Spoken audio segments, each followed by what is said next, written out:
As of the last day of 2020, and maybe even in 2021, right now the Orlando Magic are the best team in the NBA when it comes down to the standings and their record.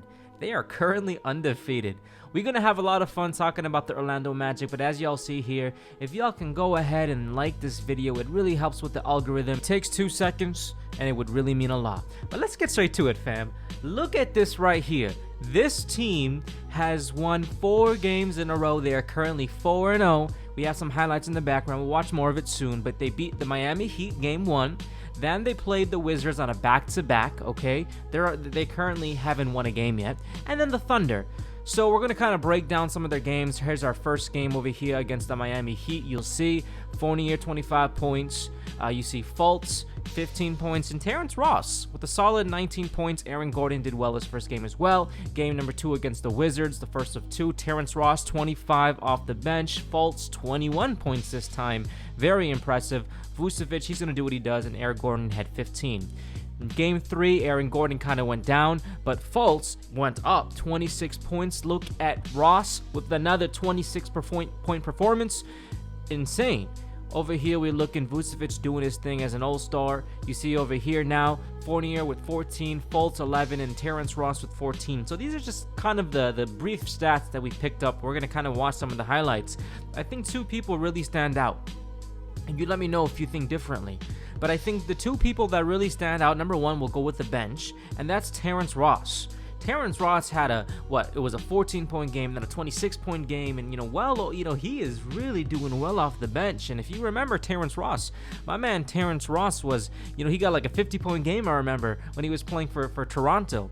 So we knew that Terrence Ross was a hooper, and it's really nice to see him really gelling with this Orlando Magic squad. And let's not forget, this team made the playoffs last season. You know what I'm trying to say? We tend to forget about that. Now, the second player that I want to shed some light on is, of course, none other than Fultz. Now, this dude was the laughing stock of the NBA for, some time when he got drafted. And then we saw, after his debut, where I believe he got a triple-double, after his debut, he just kind of just went down. Look at that nasty dunk, right?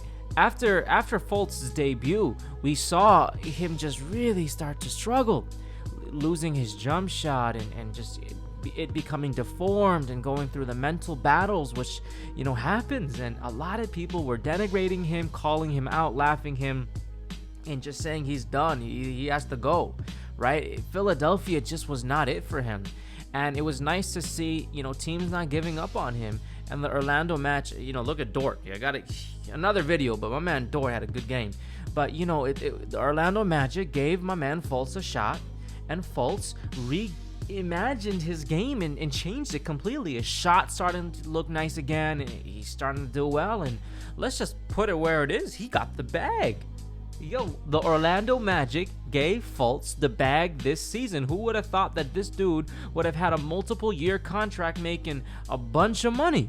To be exact, my man signed about a 4-year, $37 million contract extension. So you could do the math, maybe about $9 million, a little bit over $9 million a year, which is pretty crazy, man, because this dude was counted out of the entire league as he proves everybody wrong with that beautiful assist to Vucevic, who is always just consistent, man. I know a lot of Orlando Magic fans may not like him, but my dude is crafty. He can shoot the rock, and he gets his every game. You know what I'm saying? He is a consistent player. But now let's kind of get to the Orlando Magic, right? Because, I always have that notion in my mind. I always have. Just Orlando Magic, ever since, Dwight Howard and, whatnot left, this team was just not a playoff team. They ain't no championship contender team, but, they made the playoffs last season. They kept, for the most part, that same squad. I hope to see Mo Bamba get more time this season because I was a big fan of him in college, and I thought he was going to really make a huge impact when he comes to the league. But I think a big consistent with the Orlando Magic, and I think this is something that all of us can attest to, is they believe in their squad. I'll repeat that. They believe in their squad. They signed Fultz to an extension. He's their starting point guard. He's playing really, really well and really earning his money. But a lot of people, would say that, look at Vucevic. He's the guy I was talking about. A lot of people would say, yo, they got to trade Vucevic. They got to rebuild. They got to do things. And no, they are sticking with their squad. And they are sticking with Vucevic. Another huge player is Fournier, right?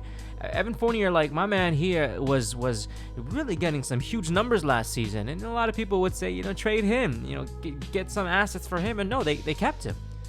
So this team really is believing in their squad, and I gotta give some respect, because a lot of teams would, you know what? Let's talk about my Bulls. The Bulls believe in their squad. How has it been working for them? Not too well. We've been sucking, like really bad. You know what I'm trying to say? So it's crazy because Orlando has been believing in their squad, but they've actually been able to be performing in a manner which is like, all right, we believe in your squad and we making the playoffs. The Bulls, on the other hand, have been doing nothing. Hopefully this year they change, but that's been a huge consistent with the Orlando Magic, and it really makes me happy to see. So we talked about Fultz, who I think is huge. We talked about Vucevic, who's going to be a consistent, and Terrence Ross stepping up like crazy this season is a huge value add for them.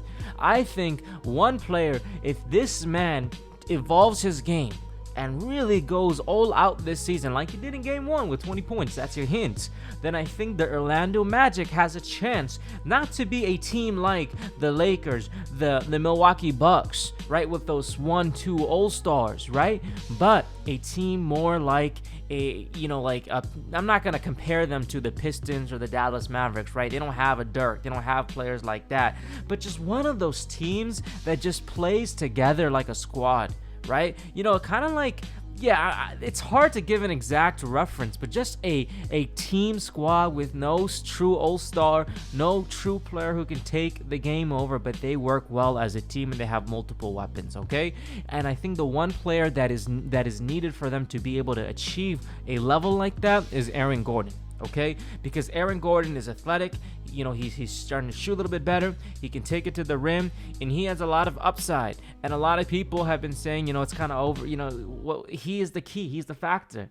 And I think if Aaron Gordon could really evolve his game, then this team really has the chance of making a run this season. But if he doesn't, then this 4-0 may be a deception, because dog, it wasn't against the biggest teams. We didn't talk much about Cole Anthony either, but I do think he was a steal in the draft. And when the opportunity for him to get more minutes pops up, he's going to be a huge piece of this team. He already is, man. So the Orlando Magic, I'm not completely sold on them yet, but they do have potential, and we're going to have to wait and see. But I want to ask y'all, what are your thoughts on the Magic and how far they're going to go this season? And I'll see y'all in the comments down below, and I'll see you in the next video. Take care, everybody. Peace.